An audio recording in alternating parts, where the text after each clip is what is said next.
ओम शांति। सत्यमेव astro research में आपका स्वागत है।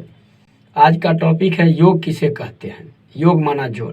जैसा कि हम सभी जानते हैं कि किसी भी व्यक्ति का जब सभी फॉर्मेट से एनालिसिस होता है तब उसके ऊर्जा लेवल के बारे में पता चलता है कि उस व्यक्ति में कौन सी ऊर्जा की प्रधानता है।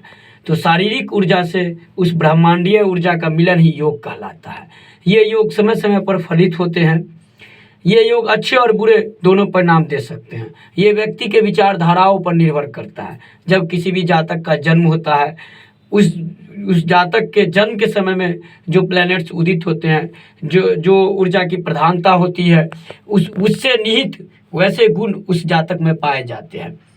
तो आज के बाद हम इसी सीरीज में चर्चा करने वाले हैं ऐसे कुल 350 से अधिक योगों के बारे में। ये योग व्यक्ति के हाथों में चिन्हों के माध्यम से अंकित होते हैं। जब जब उस व्यक्ति की शारीरिक ऊर्जा उस यूनिवर्स ऊर्जा से मिलती है और जब वैसे योग जो पॉजिटिव या निगेटिव दोनों प्रकार के हो सकते हैं उसके हाथों में चिन्हों के रूप में उभरते हैं और उस समय में उस टाइम में वैसे घटनाक्रम को घटित कर देते हैं।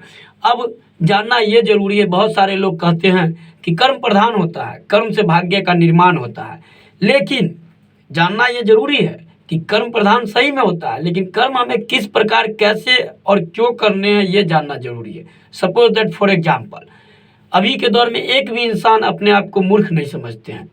ऐसा ढूंढने से भी नहीं मिलेगा, ये ध्रुव सत्य है। अब इस दौर में व्यक्ति अपने मन से हर काम को करते हैं, क्योंकि वो अपने आप को मूर्ख समझते नहीं हैं।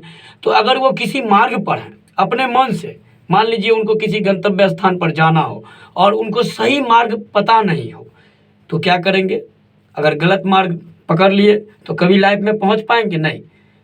सही मार्ग उनको जानकारी किसी से लेनी पड़ेगी, जो अनुभवी व्यक्ति हो या उस मार्ग से पहले गुजर चुके हो, वही उनको सही मार्ग का दिशा निर्देश दे सकते हैं। उसमें भी कम समय में कैसे पहुंचा जाए गंतव्य स्थान में, किसी वाहन का सहारा लिया जाए, पैदल जाया जाए या किसी तेज गति के वाहन का सहारा लिया जाए, ये उस जातक के बुद्धि विवेक पर निर्भर करता है।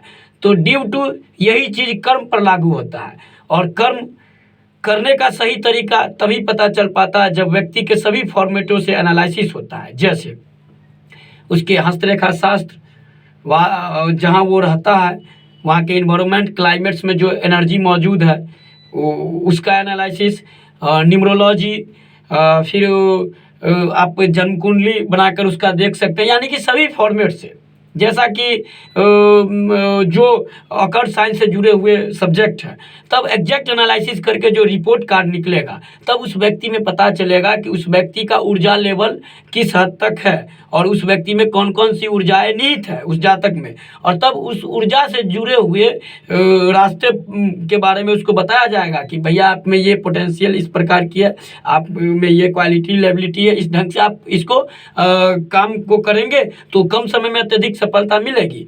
तो कर्म करने का जो सही मार्ग बताता है वो है एस्ट्रोलॉजी। तो आज केवल ये इंट्रोडक्शन था जिसमें हमने आप लोगों को बताया कि ऐसे कुल 350 से अधिक योग हैं जिसके बारे में हम वर्णन करेंगे, एक एक योग पर हम चर्चा करेंगे। तो आज के लिए बस इतना ही। धन्यवाद।